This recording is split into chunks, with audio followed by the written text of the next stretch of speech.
Kasus-kasus pembunuhan berantai di Indonesia mungkin tak sebanyak di negara besar seperti Amerika dan Jepang. Mereka tak hanya membuat korban kehilangan nyawa, namun juga membuat tubuh mereka terpecah belah dengan memutilasinya. Tindakan pembunuhan seperti ini tentu membuat ngeri banyak masyarakat. Banyak orang berpikir, bagaimana mungkin orang tega melakukan perbuatan mengerikan seperti ini? Terlebih sampai membuat tubuhnya tercerai-berai. Well, kita tak tahu bagaimana isi kepala para pembunuh berantai ini.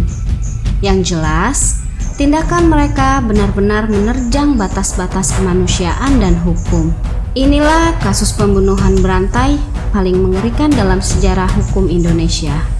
Seperti biasa, sebelum lanjut, yuk jangan lupa subscribe dan klik tombol lonceng notifikasinya ya, agar kamu tidak ketinggalan info menarik lainnya.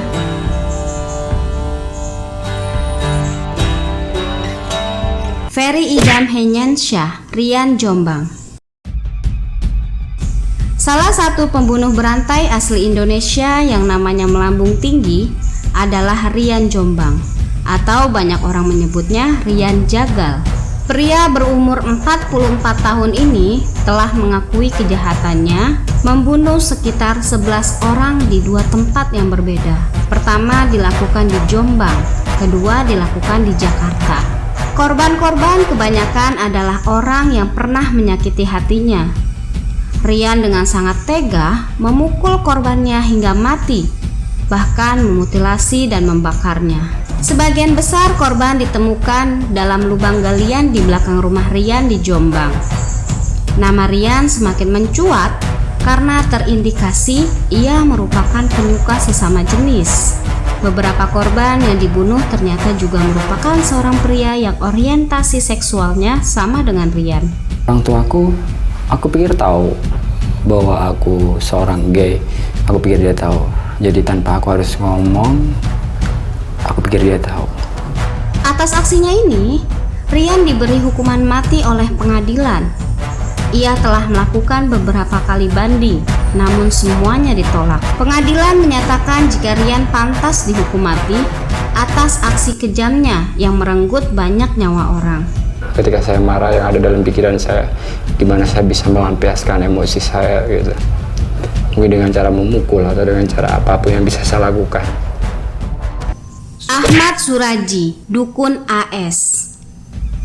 Ahmad Suraji atau Dukun AS adalah pembunuh berantai yang memiliki korban mencapai 42 orang. Semua korban dari pria berprofesi dukun ini adalah wanita muda. Ia membunuh para wanita ini untuk menyempurnakan ilmu hitamnya. Ia percaya jika membunuh 70 orang wanita dan menghisap air liur mayatnya, tubuhnya akan sakti. Ajaran ini diperoleh oleh Ahmad Suraji dari ayahnya ketika ia berusia 12 tahun. Namun ia baru mendalaminya saat berusia 20-an tahun. Suraji membunuh para gadis muda itu dari tahun 1986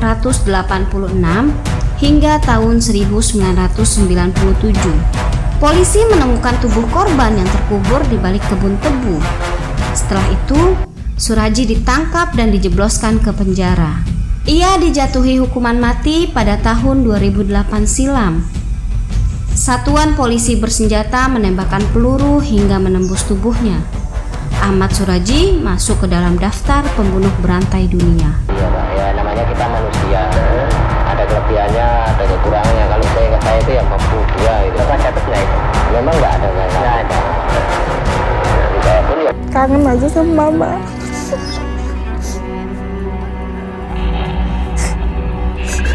Gak bisa-bisanya mama saya yang dibunuh. Babeh Baikuni. Baikuni adalah seorang pria yang sering dipanggil Babeh oleh anak-anak jalanan. Pria berumur 54 tahun ini ditangkap pada tahun 2010 silam atas tuduhan pembunuhan berantai dan juga kekerasan seksual pada anak laki-laki di bawah umur. Kejadian ini terkuak setelah salah satu orang tua korban melaporkan kehilangan anaknya. Sehari kemudian, Anak hilang itu ditemukan telah tewas dan tubuhnya terpotong menjadi beberapa bagian. Saat diperiksa, Baikuni mengaku telah membunuh 14 anak laki-laki yang masih di bawah umur. Ia gemar sekali melakukan pelecehan pada anak-anak hingga menyetubuhi mayatnya.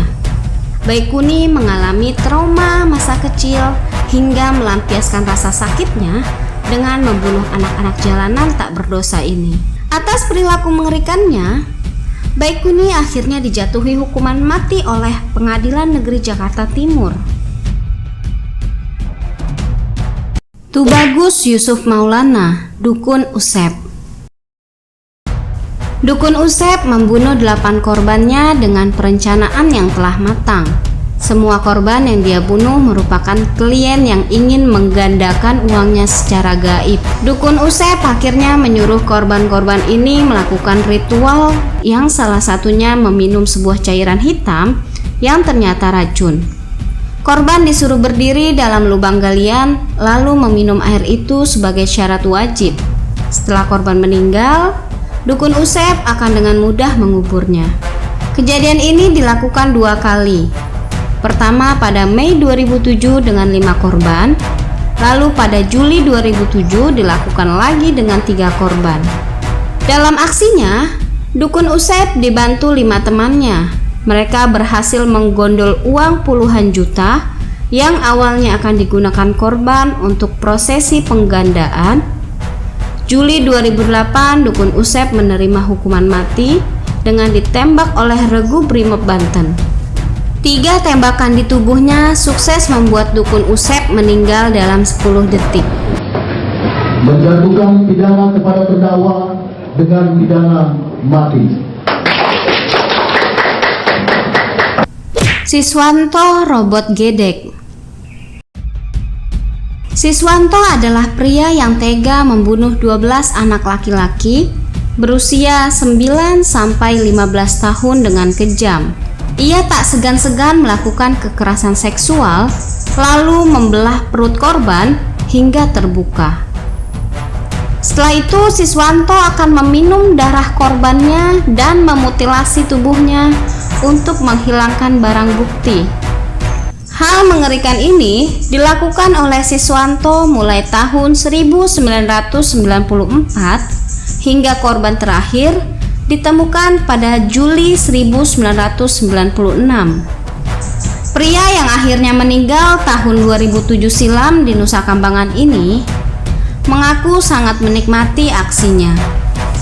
Ia bahkan kerap mengambil beberapa bagian tubuh korban untuk disimpan sebagai kenang-kenangan. Akibat aksinya ini, Siswanto mendapatkan hukuman mati. Namun ia justru pergi dari dunia ini akibat serangan jantung yang membuatnya sekarat hingga meninggal dunia. Rio Martil. Rio Martil sebenarnya memiliki nama asli Antonius Rio Alex Bulo. Ia melakukan pembunuhan berantai terhadap 4 orang yang diketahui memiliki rental mobil. Dalam aksinya, Rio selalu menggunakan martil hingga semua korbannya tak bernyawa lagi. Sejak itulah, julukan Rio Martil melekat pada dirinya. Rio divonis mati oleh Pengadilan Negeri Purwokerto pada tahun 2001 dan dijebloskan ke penjara Nusa Kambangan.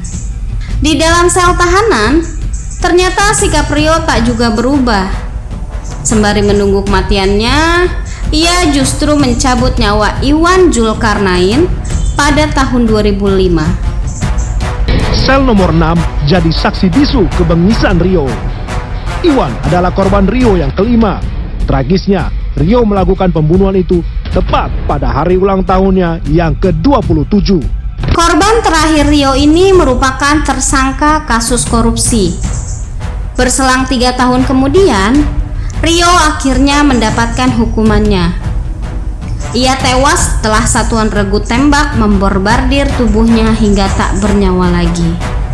Rio dieksekusi 12 anggota regu tembak di Desa Cipedok, Kecamatan Cilongok, Banyumas. Itulah kasus pembunuhan paling mengerikan yang pernah terjadi di Indonesia versi Sisi Dunia. Jangan lupa share video ini ke teman kamu ya. Sampai jumpa lagi.